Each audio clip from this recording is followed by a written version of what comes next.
Blog entry 84 from 12/16 of 2022. And at this point on my journey, I think I was on Highway 1, south of San Francisco, headed more and more into the warmer weather. Still warming up from being in Canada and Seattle and through Mount Shasta. Wow, there was so much snow there still. Wow, it's crazy. So at this point, I'm still working on relaxing into telling Krishna that I would grow towards wearing orange and the sannyasi path. And so I'm just going to read this to you. I'm still holding steady, continuing to push through with the decision about taking on the orange robes. Yesterday, a thought came strongly to my mind. I would be completely foolish not to do it. After everything I'd poured into this journey, all the crazy things, taking steps to get more and more Krishna love and Krishna bliss and just grow closer to Krishna, it seems only natural to take the next step and see for myself whether what the holy texts say is truly real, lived, and experienced. Because again, I've read all these experiences about how everything changes and how being an orange and life shifts. And at this point on my journey, it was just really hard for me to conceive that with my material mind and my material senses. So I was really struggling with that at this point still. And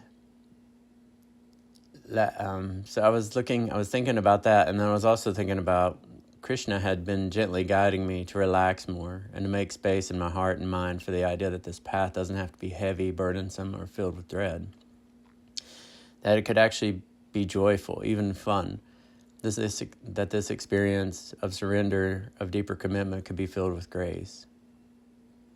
So the thing that's really interesting here is in the material, and it's another layer of the material energy and the material distraction for everyone here. We think we have to fight and burdensome and heavy, and we think we really have to struggle. And it's different levels and different perspectives that we come from that think that. And it'll be a blend of the person's karma and emotions and where they're coming from as to how the material world has pulled each person into that part of its illusion.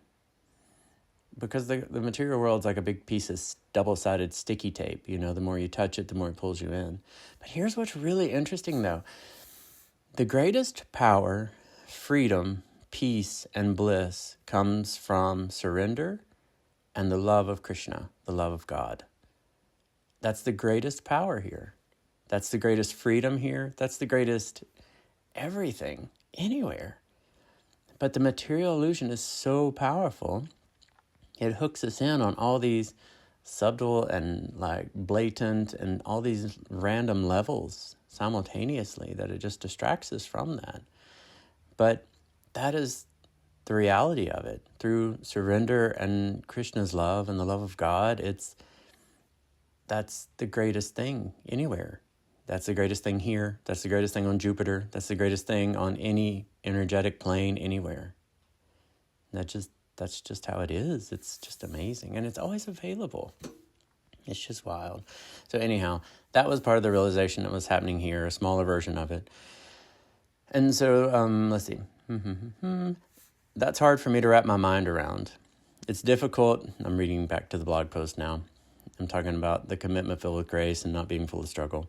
That's hard for me to wrap my mind around. It's difficult to imagine that life here in the middle of the chaos and the noise of the material world could be joyful. See, that's that illusion right there. That's the version I had at that time. Or even worth taking seriously. But I'm starting to see that this resistance, this doubt, is just the residue of my material ego. It's the result of impaired senses, limited perception, and conditioning I'm still working through.